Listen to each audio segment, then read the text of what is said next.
Bonjour et bienvenue sur Au cœur du couple, le premier podcast qui vous donne la parole sur votre vie de couple. Je suis Swazi Castelnerac, experte en bien-être amoureux et créatrice du concept Save Your Love Date. Je suis Marie-Lise Richard, psychologue et thérapeute de couple. Ensemble, nous voulons vous écouter, vous interroger, nous interroger sur les difficultés que vous vivez au sein de votre couple. Mais nous souhaitons aussi vous éclairer, vous proposer des pistes de réflexion et des actions concrètes pour que votre couple s'en nourrisse. Notre croyance, oui, l'amour peut durer toute une vie et le couple peut être un lieu de bonheur, d'épanouissement et de bonification. Mais rien ne pourra se faire sans vous, sans votre investissement, votre temps et votre volonté. Notre premier conseil sera donc de prendre le temps d'écouter ces épisodes à deux, puis d'en discuter, voire même d'en débattre. Ne reste qu'à vous souhaiter un bon et inspirant moment en notre compagnie.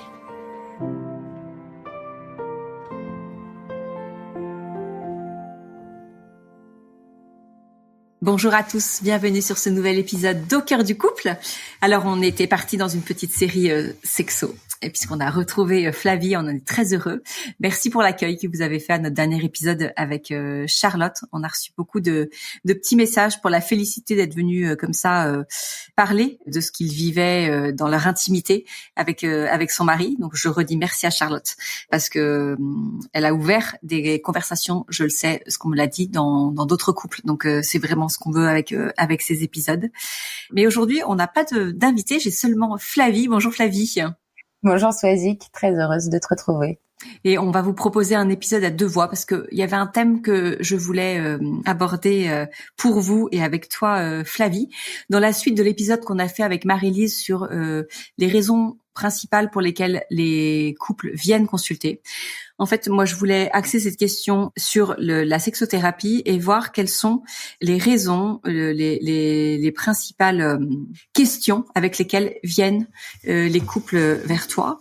Et l'idée, c'est un peu de dédramatiser ces consultations avec un sexothérapeute et que quand vous écoutez, vous puissiez vous dire bah oui, effectivement, nous on connaît ça et ça, mais on s'est dit qu'on allait pouvoir le résoudre nous-mêmes, que finalement c'était pas si grave, que ça valait pas le coup d'aller consulter. Et peut-être que c'est pas ce que tu nous diras, Flavie, mais moi j'attends un peu de cet épisode qu'on puisse se dire bah oui, qu'on y a tous finalement accès et que peut-être aussi, c'est ce que disait Marie-Lise, on a parlé un peu de la prévention. Est-ce qu'il y a aussi possibilité de faire de la prévention en sexothérapie? Voilà, un peu toutes ces questions qui m'intéressent. Pour commencer, est-ce que tu veux bien déjà juste définir qu'est-ce qu'un sexothérapeute? Quel est son rôle, ses missions? Alors, merci pour ta question. Je vais te donner une réponse pas du tout académique ou autre. Je vais te donner ma définition de mon métier. Ce sera bien plus intéressant. En tout cas, voilà, la façon dont moi je le vis, et je pense que c'est pas du tout forcément la proposition de tous les sexothérapeutes. Pour moi, du fait de nos corps sexués, on a tous une sexualité qui se vit d'abord intérieurement par le prisme de nos pensées, de nos émotions, de nos sensations. Et du coup, cette sexualité, elle peut évidemment être blessée, que ce soit par l'éducation qu'on a reçue ou le manque d'éducation qu'on a reçu sur le sujet, par les expériences plus ou moins heureuses qu'on a pu vivre, par les représentations qu'on peut se faire, qu'on a pu se faire, par les difficultés qu'on a pu rencontrer, les souffrances physiques ou psychologiques qu'on peut rencontrer dans ce domaine. Et du coup, de ce fait-là, il y a un besoin pour les personnes d'être accompagnées, d'être guéries, parce que pour moi, le thérapeute, il est là pour accompagner et pour aider, en tout cas sur le chemin de la guérison. Moi, je crois profondément que la majorité, en tout cas, des blessures rencontrées dans la sexualité peuvent être guéries. Enfin, moi, c'est vraiment, j'y crois très profondément. Et donc voilà, est-ce que j'ai bien répondu à la question? Oui, on va rentrer directement dans le cœur du sujet. Est-ce que il faut nécessairement avoir eu une blessure individuelle pour venir consulter, ou est-ce qu'on peut avoir deux personnes, j'allais dire saines, sereines, épanouies, équilibrées, mais qui à un moment donné, dans leur sexualité, rencontrent une problématique qui est pour le coup indépendante finalement de ce qu'ils sont eux-mêmes, ou quand même non. Généralement, on retrouve toujours un lien, si ce n'est avec une histoire, mais en tout cas avec une problématique plus personnelle. Le truc, c'est que parce que en effet, quand j'ai défini ma ma façon de vivre mon métier de sexothérapeute, j'ai parlé de l'expérience déjà personnelle de chacun. Et après, il y a la sexualité du couple qui, du coup, fait qu'il y a deux personnes qui ont chacun une sexualité et qui vont tâcher de construire une sexualité de couple qui, selon ma définition, ne se résume pas à la fréquence de leur relation sexuelle, mais à la qualité de ce qui va circuler entre eux du fait de leur lien. Donc, il va y avoir ce qui est blessé chez l'individu et, dans un second temps, ce que le couple va vivre. Alors, c'est pas forcément dans un second temps, mais sur un autre plan, ce que le couple va vivre et qui peut être douloureux ou en tout cas pas satisfaisant. Mais pourquoi il y a une insatisfaction ou une difficulté dans le couple? C'est bien souvent parce qu'il y a une difficulté personnelle. Enfin, le couple, c'est deux individus qui, comme vous le dites très souvent au micro du cœur du couple, ça fait une troisième entité. Mais cette entité existe par le lien entre ces deux individus. Donc, je sais pas très bien comment répondre à ta question. Je sais pas s'il y a une réponse qui soit une vérité. Est-ce que deux personnes, est-ce que ça existe? Deux personnes qui n'ont aucune blessure? Je sais pas. Il y a des personnes qui vivent correctement avec leurs blessures, leurs failles, leurs fragilités et qui arrivent à vivre sans souffrir. Et puis il y a les situations où ça va être douloureux, où ça va être gênant, où ça va être, ça va avoir besoin de porter un soin particulier. Alors, est-ce qu'il t'arrive de commencer des consultations avec un couple et de continuer avec seulement l'un d'eux? Tous les cas de figure arrivent. Moi, je peux avoir une personne qui vient, et déjà, j'ai des personnes qui sont célibataires, qui viennent en consultation. Et pour les personnes qui sont en couple, parfois, je vais avoir une personne qui vient et qui va dire j'ai un problème et ça fait souffrir mon couple, ça fait souffrir mon conjoint. Et moi j'aime bien, ça m'est encore arrivé là, tu vois, aujourd'hui, une personne qui me dit du coup c'est moi le problème. Et moi j'aime bien reformuler en disant le problème est vécu chez vous, mais c'est pas vous le problème. Et en revanche, c'est vrai que la personne qui va porter la difficulté ou dont la blessure va être mise en lumière à l'occasion du couple, elle va porter cette responsabilité. Et quand ça impacte la sexualité du couple, moi je trouve ça génial que le couple prenne le sujet en charge. Donc j'ouvre toujours cette possibilité. La personne qui vient, je dis, parce qu'elle me dit c'est moi qui ai besoin de travailler. Ok, très bien, si ça demande, je vais l'accompagner. Et je vais ouvrir la porte en disant si vous le souhaitez, ça sera toujours possible d'avoir un rendez-vous à 3 et ou des rendez-vous aussi individuels avec l'autre, parce que même si il y en a un des deux qui ne vit pas intérieurement la difficulté, peut-être que ce que ça fait vivre dans le couple est difficile à vivre pour lui, et du coup il aura besoin aussi d'avoir un espace pour pouvoir le formuler, pour pouvoir trouver aussi des solutions pour vivre avec cette réalité-là. Donc voilà, c'est toujours possible d'avoir un accompagnement individuel en couple, de changer les modalités. En tout cas, pour moi, le cadre est assez souple là-dessus. Alors, est-ce que tu as réussi à identifier depuis le temps que tu exerces, allez, je vais dire peut-être les 3 raisons les plus fréquentes qui amènent les couples à consulter? Alors, il y a les motifs apparents, on va dire. Pour moi, la première raison, ça va être que, quel que soit ce qui se passe dans le couple, ça crée une insatisfaction, ça crée une blessure, ça crée une gêne, ça crée un obstacle dans la relation du couple. Et du coup, à partir du moment où ça devient gênant, ça devient handicapant, ça vaut le coup d'aller chercher de l'aide. Et c'est marrant parce que très souvent, les personnes se disent « mais je suis pas normale » ou j'ai un problème. Je dis mais en fait c'est pas le sujet, on s'en fout. Enfin en tout cas moi dans ma vision, je vais bien dire il y a pas de normalité, il y a la réalité de ce que vous vivez. Et cette réalité là, est-ce que c'est une réalité qui vous fait souffrir, qui fait souffrir votre couple? Et dans ce cas, c'est très bien d'aller chercher de l'aide. Puis voilà, et puis parfois là tu parles d'une gêne physique ou d'une gêne psychologique? Non, une gêne dans le lien, quoi. À partir du moment où il y a une difficulté qui pèse sur le couple, c'est bien d'aller chercher de l'aide. Parce que, comme tu le disais très bien au début, on va chercher dans un premier temps, même quand on arrive à échanger sur le sujet, il y a un moment où on a on arrive au bout de ses possibilités, de ses connaissances, de ses ressources, qu'il y a aussi un enjeu émotionnel fort au sein du couple qui fait que ça va être difficile de regarder les choses avec recul, avec honnêteté. Donc le fait de trianguler les échanges, déjà, ça va être un apport. Donc voilà, c'est le premier motif de consultation pour moi, c'est à partir du moment où c'est douloureux entre vous, où c'est difficile, où c'est insatisfaisant, bah c'est déjà un premier motif, une bonne raison d'aller chercher de l'aide. Après, si on rentre dans le détail des sujets, en fait, je trouve ça moins intéressant. Moi, je trouve que pour moi, s'il y avait un seul motif de consultation, ce serait celui-là.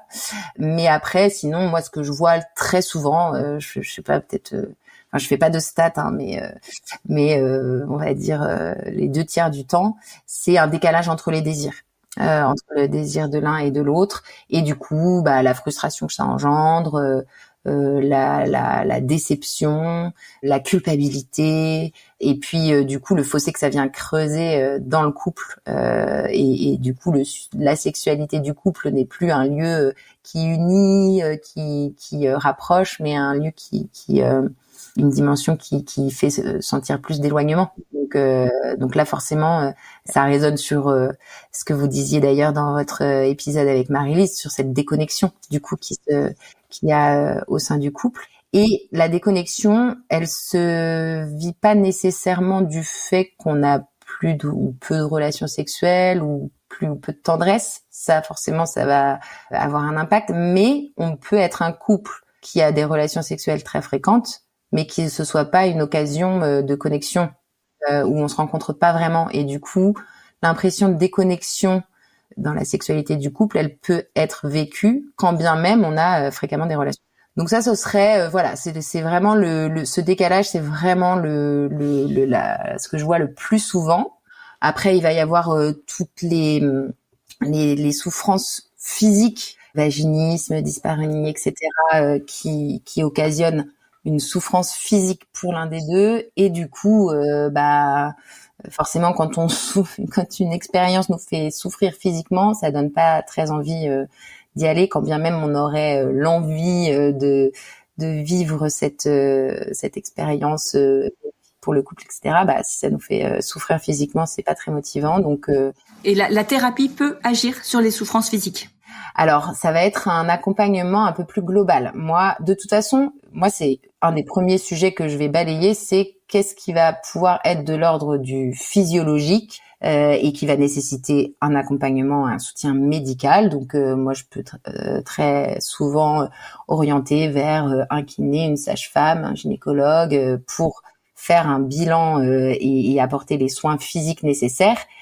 Mais le corps n'est pas déconnecté du reste de notre personne, donc tout ce qu'on va vivre dans le corps a un impact sur la sphère émotionnelle, sur la dynamique du couple, etc. Donc moi je trouve que quand bien même l'accompagnement médical serait peut-être prioritaire et nécessaire, c'est toujours bon, je trouve, de pouvoir avoir cet espace dans lequel on va pouvoir...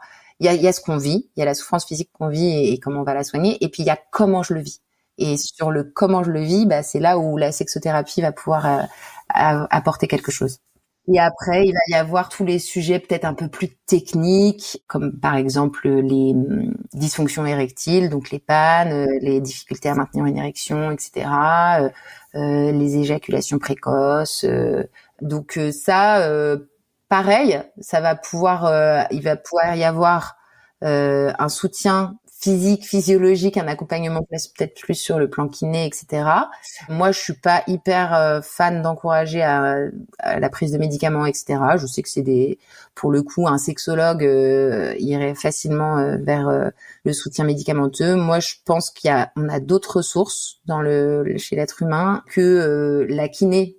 C'est génial, on n'en parle pas beaucoup, mais on parle beaucoup du périnée chez les femmes, mais la fonction du périnée pour l'homme, c'est quand même tout ce tissu qui va soutenir les fonctions érectiles, les organes génitaux et de l'homme. Donc il y a un très fort, il y a un rôle très très important. Donc voilà, une rééducation du périnée, ça peut être aussi un soutien précieux pour les hommes. Et voilà, encore une fois, je trouve que c'est quand même important, intéressant de voir comment je vis ça et comment on le vit en couple. Donc c'est quand même chouette de pouvoir être accompagné en sexothérapie aussi sur ces sujets-là. Et est-ce que les problématiques, elles diffèrent selon l'âge des couples? Alors j'allais dire l'âge, à la fois l'âge de chacun, mais aussi la durée de vie, la durée d'histoire du couple. Je dirais non, instinctivement. Bien sûr, il y a des phases de vie où il va y avoir des sujets qu'on va voir émerger de façon assez naturelle, le postpartum, le début de la vie de famille, enfin avec les enfants en bas âge, où le facteur fatigue a un énorme impact sur la sexualité du couple, l'importance de la charge mentale, etc. Mais en fait, bien souvent, c'est marrant parce que quand j'ai des couples qui sont ensemble depuis longtemps et donc qui sont mathématiquement quand même un peu plus âgés, et souvent ils me disent c'est une difficulté qu'on a depuis le début. Donc non, je dirais pas. Alors peut-être que après c'est en fonction de l'âge de chacun, mais avec le temps, on a pu soit s'accommoder de la situation, mais finalement il y a un moment où ça redevient difficile entre nous et où on sent qu'on a besoin d'aide. On a pu mettre le sujet de côté, faire avec ou faire sans, et puis voilà, ça revient, etc. Et du coup, dans l'autre sens, les jeunes couples, c'est juste qu'ils vont prendre le sujet. Peut-être que la plus jeune génération a beaucoup plus facilement le réflexe d'aller chercher de l'aide quand il y a une difficulté. Donc du coup, c'est pour ça que, et moi c'est vraiment une source de joie pour moi de voir que je peux avoir des très jeunes couples qui sont en couple depuis très peu de temps et des couples vraiment beaucoup plus âgés. La personne la plus âgée que j'ai accompagnée, elle avait 80 ans. Donc voilà, je trouve ça génial. Et la plus jeune 18 ans. Donc je peux avoir eu des couples qui sont au tout début, aux prémices de leur histoire depuis quelques mois et qui voient il commence à y avoir une difficulté, donc ils viennent. Et puis des couples qui sont ensemble depuis 25, 40 ans. Et moi, ce dont je suis persuadée, c'est qu'il n'est jamais ni trop tôt ni trop tard pour aller chercher de l'aide. On peut avoir le sentiment que c'est trop tard, et ça, je vais pas changer cette impression chez les gens, mais moi, ma conviction, c'est que c'est jamais trop tard. Il y a toujours quelque chose à faire à partir du moment où on se met en mouvement et où on essaye de... On a la volonté. On a la volonté. Alors, c'est marrant parce que la volonté, c'est très mal perçu, je trouve. Pourtant, c'est un sacré... pouvoir chez l'être humain, mais c'est ce que vous dites aussi très souvent à ce micro, c'est le fait de décider, enfin de choisir en tout cas, de faire quelque chose, de me mettre en mouvement, et même si c'est pour faire un tout petit pas, parce que là où j'en suis aujourd'hui, je me sens pas capable de faire plus que ce petit pas-là, mais je l'ai fait et je me suis mis en mouvement, on a mis notre couple en mouvement, et de toute façon ça c'est dans mon approche. J'aime bien dire j'ai une approche réaliste, c'est-à-dire que je suis pas en train de prôner un idéal de ce qu'on pourrait vivre dans la sexualité du couple, dans notre sexualité, et du coup il faudrait absolument atteindre cet idéal pour être heureux, épanoui, etc. Moi, mon approche, elle est réaliste, c'est-à-dire qu'on part de la réalité de ce que vous vivez aujourd'hui, et d'ailleurs on va déjà commencer par peut-être poser un regard différent sur ce qu'on vit et voir ce qu'il y a, parce que quand il y a une difficulté, même si ça représente peut-être 20% de la réalité, le ressenti, ça va capter 80% de notre attention. Et donc, moi, je vais essayer de proposer de, regarder la réalité dans son ensemble, avec ce qui est beau, avec ce qui manque, avec, voilà. Et puis, quel petit pas je vais pouvoir faire à partir de cette réalité-là et avec les ressources qu'on a aujourd'hui dans notre couple pour faire le pas dans la direction vers laquelle on a envie d'aller. Et est-ce que tu dirais que les problèmes de communication sont souvent à l'origine des consultations? Est-ce que c'est un sujet quand même encore tabou dans les couples? Est-ce que tu constates qu'une fois qu'ils viennent te voir, c'est qu'ils en ont déjà beaucoup parlé ensemble, ou alors qu'ils sont finalement assez peu à l'aise sur le sujet, qu'ils ont besoin d'un tiers pour s'en parler? Alors là, j'ai vraiment tous les cas de figure. J'ai les gens pour qui, heureusement qu'il y a cet espace, sinon c'est pas un sujet entre eux. J'ai les gens pour qui c'était pas ou plus un sujet parce que trop de souffrance et du coup on n'a même plus envie d'en parler à deux. Mais du coup le fait d'avoir fait la démarche, d'avoir commencé l'accompagnement, Ça leur permet de, à nouveau, réaborder le sujet de façon plus apaisée, plus sereine. Et ça, c'est quand même un des premiers fruits que j'observe dans les accompagnements. C'est, grâce à cet accompagnement, on peut en parler. Mais après, j'ai aussi des gens qui ont pas de difficulté à communiquer sur le sujet, mais qui savent pas forcément bien le faire. Quand on parle de communication, moi, je suis sûre qu'il y a plein de gens, plein de couples des couples dans lesquels il y a beaucoup d'échanges, mais en fait, on a besoin aussi de développer des compétences en termes de profondeur de discussion. La communication, c'est plein de choses. C'est déjà comment je suis reliée à moi, ce que je vis, et du coup, comment après je vais pouvoir le transmettre à l'autre, et comment je vais pouvoir le transmettre d'une façon qui va faire qu'il va pouvoir le recevoir, et comment du côté du récepteur, je peux accueillir avec tout ce que ça va venir me faire vivre intérieurement, ce que me transmet l'autre. Enfin, donc c'est quand même un processus complexe qui demande de développer des compétences, je pense. Donc ça fait partie aussi des choses qu'on va développer dans l'accompagnement, c'est de comment on échange et pas juste on parle. Enfin voilà, je sais pas si tu vois ce que je veux dire. Si, je vois très bien. Et j'imagine que, du coup, un de tes objectifs pour la fin d'une sexothérapie avec un couple, c'est qu'ils repartent avec des clés, alors qu'éventuellement, le problème avec lequel ils sont venus était résolu, mais qu'ils en repartent avec des clés pour savoir peut-être mieux s'y prendre, savoir justement peut-être mieux communiquer sur ce sujet et peut-être gérer eux-mêmes la prochaine fois, si c'est dans le cadre de ce qu'ils peuvent faire. Mais j'imagine que tu as cette volonté de leur donner des clés pour, je vais pas dire qu'ils soient un peu plus indépendants, mais en tout cas, qu'ils aient davantage de ressources pour s'en parler et peut-être pour le vivre et pour avancer. Oui, quand tu parlais là, je me disais pour s'autonomiser un petit peu quoi, pour que moi c'est un peu l'image que j'ai, c'est que il y a un moment où ils ont peut-être un peu besoin d'un tuteur et puis il y a un moment où c'est bon, la plante peut se déployer sans l'aide du tuteur. Donc c'est un peu ça, je pense, la sexothérapie. Après moi, pour réagir à la façon dont tu formules la question, moi à titre personnel ou professionnel, je n'ai pas d'objectif. Moi, je suis à l'écoute du besoin exprimé, de l'attente exprimée, et je vais faire le bout de chemin avec eux sur le temps qui est bon pour eux. Alors évidemment, s'il y a un moment où je vois que le couple continue de s'accrocher alors que j'estime qu'ils ont tout ce qu'il faut pour pouvoir être un peu plus autonome, je vais on va faire le point et je vais le suggérer. Mais ça m'est déjà arrivé de dire est-ce que vous voulez qu'on arrête là? Est-ce que vous sentez que vous avez les ressources suffisantes? Et puis on dira quand même on a quand même un peu besoin encore d'être un petit peu tenu par la main, en tout cas de temps en temps, donc on va espacer un petit peu, etc. Et voilà, moi je vais m'ajuster à leurs demandes. Parfois, il y a des personnes qui vont arrêter l'accompagnement, alors que moi, dans ma perception, je me dis c'est dommage, j'aurais peut-être eu d'autres choses à creuser, ou enfin, on aurait pu développer d'autres choses. Mais ça, c'est vraiment la liberté aussi des personnes qui viennent en consultation. Donc, ça m'appartient vraiment pas. C'est pour ça que j'ai pas d'objectif en soi. Et puis, bien souvent, la personne ou le couple arrive avec une demande assez précise. Et en fait, on va un peu réajuster, recadrer le truc au fur et à mesure, mettre la lumière sur des sujets qui n'avaient pas été abordés de prime abord, et ça repositionne l'accompagnement. Donc moi, j'ai pas d'objectif. C'est systématique ça, de mettre le doigt sur des problématiques auxquelles ils n'étaient pas venus. Je sais pas si je peux dire que c'est systématique, mais c'est très fréquent.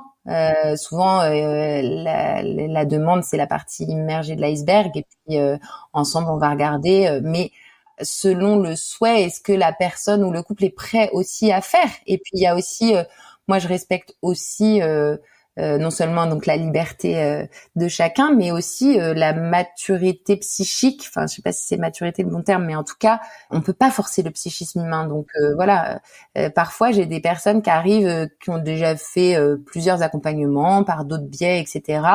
Et puis là, au moment où ils arrivent, ils sont mûrs et du coup, ils font un chemin de dingue. Et je ne m'en attribue aucun mérite parce que c'est eux qui font le boulot et que moi, je suis un peu, vous savez, c'est comme l'histoire du pot de confiture. Il y a 5 personnes qui ont essayé d'ouvrir le pot et puis il y en a un, tiens, ça s'ouvre tout seul.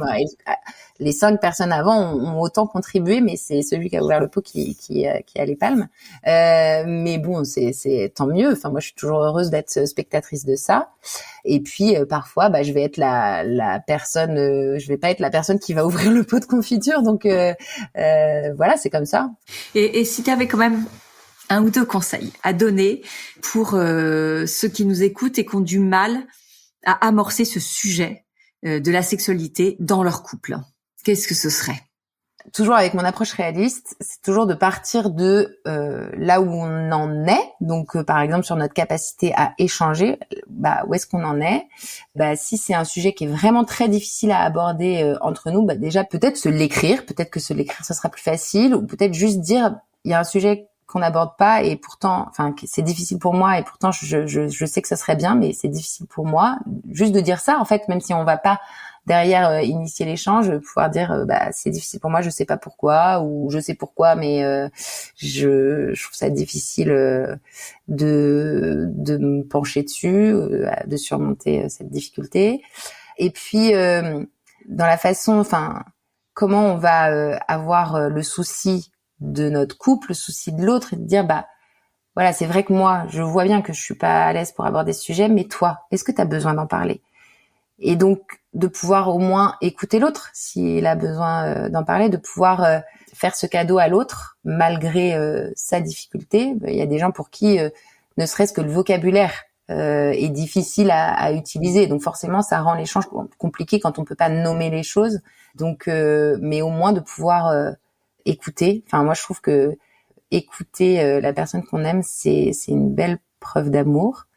Et c'est une belle façon de faire sentir à l'autre qu'on l'aime, de pouvoir l'écouter et l'accueillir.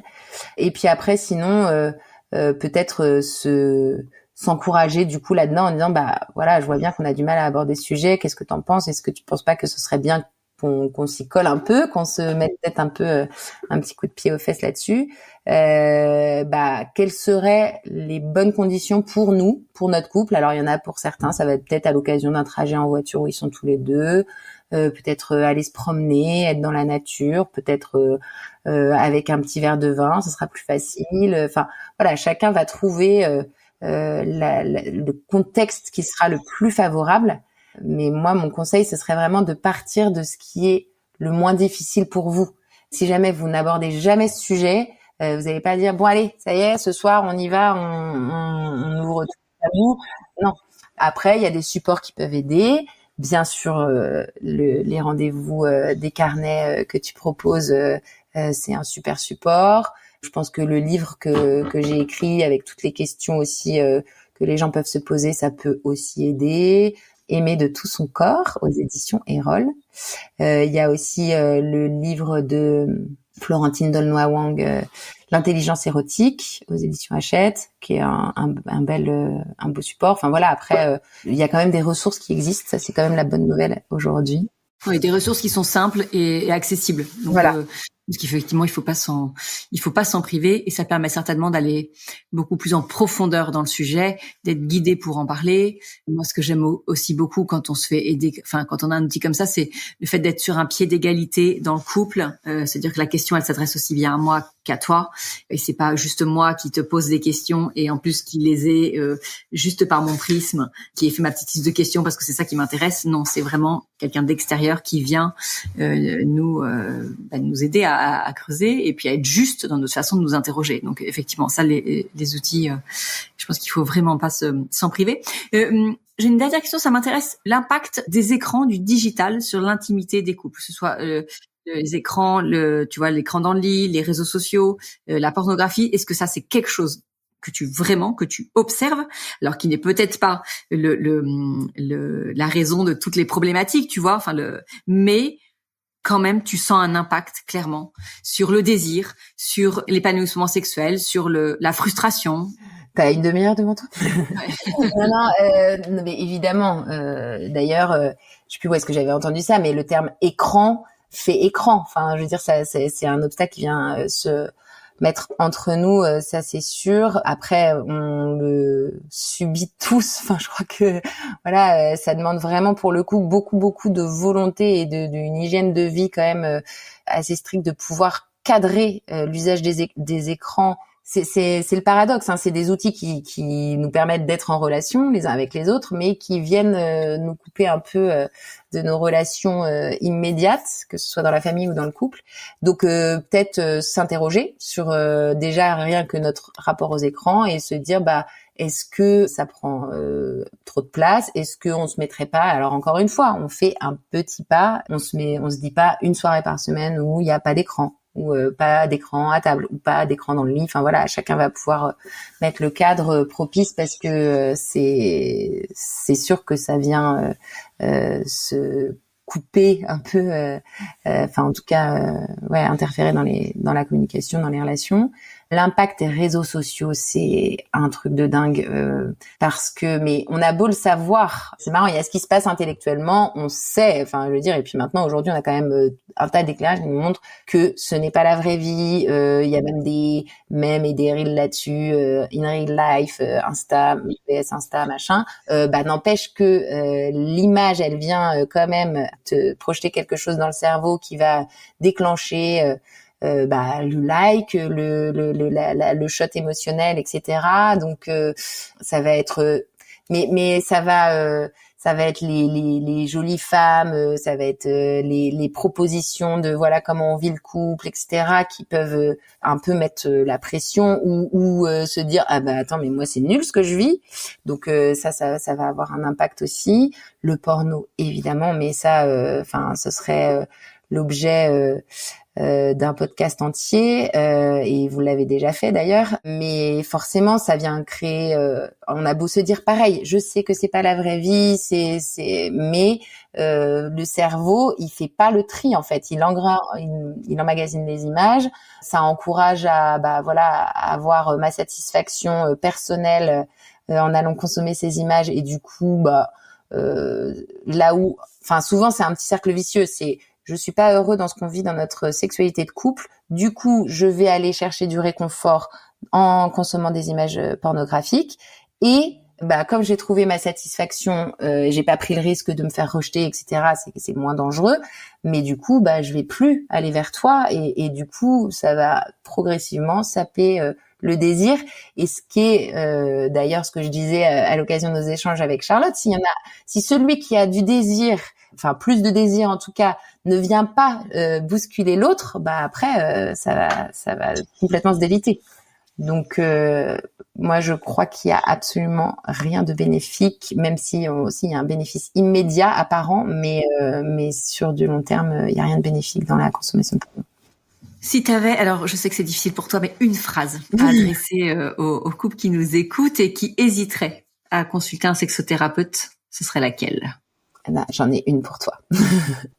Et pour vous tous qui nous écoutez, moi je crois que c'est pas de rencontrer des difficultés dans sa sexualité qui est un problème, puisque je suis assez convaincue que tous les couples dans une histoire qui s'inscrit dans la durée vont à un moment donné, et c'est normal, c'est la vie, rencontrer des difficultés. Donc c'est pas ça le problème.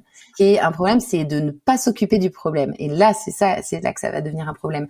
Donc aller chercher de l'aide au moment où on rencontre le problème, c'est une bonne nouvelle. C'est pas honteux en fait de se dire j'ai une difficulté dans ma sexualité, je vais consulter un ou une sexothérapeute. C'est au contraire très responsable et ça prouve que j'ai le souci, l'envie de progresser, d'avancer, de prendre soin de mon couple, de prendre soin de moi. Donc c'est une excellente nouvelle d'aller consulter. On n'est pas tout à fait sur une phrase, mais c'est pas très mal quand même. Je crois que tu reçois, soit tu fais des consultations en visio. Et comment est-ce que ceux qui aimeraient là prendre contact avec toi peuvent faire très concrètement?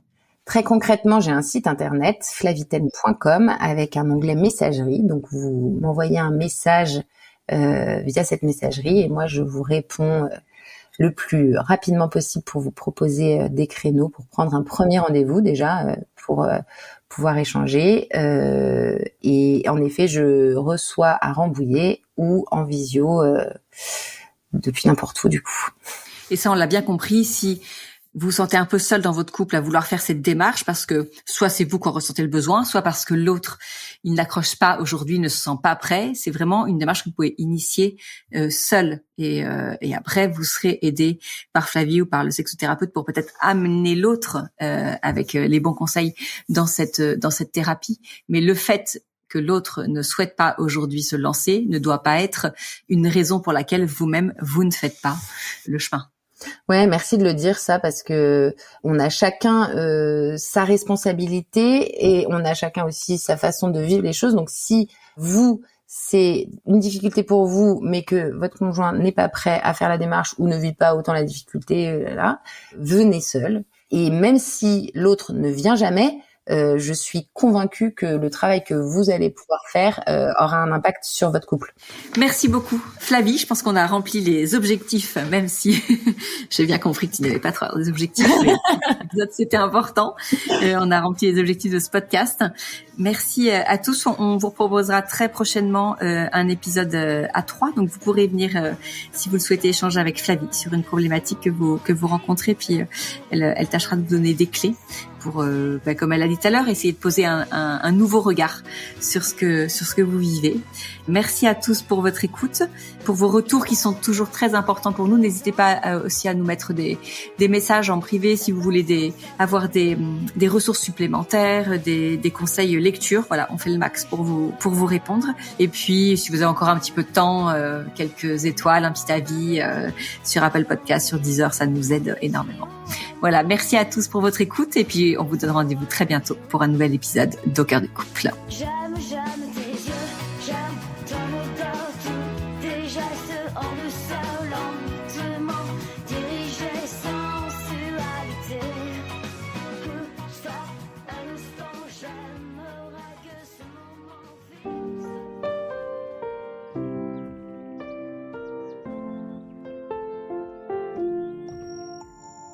Si vous aussi vous rencontrez des difficultés dans votre vie de couple, venez nous en parler. Laissez-nous un message sur aucoeurducouplepodcast@gmail.com ou via Instagram sur la page Au cœur du couple. Nous sommes là pour vous. Merci pour votre écoute et n'hésitez pas à vous abonner, à partager et à nous mettre des étoiles. Et n'oubliez pas, vous êtes les premiers acteurs de votre couple.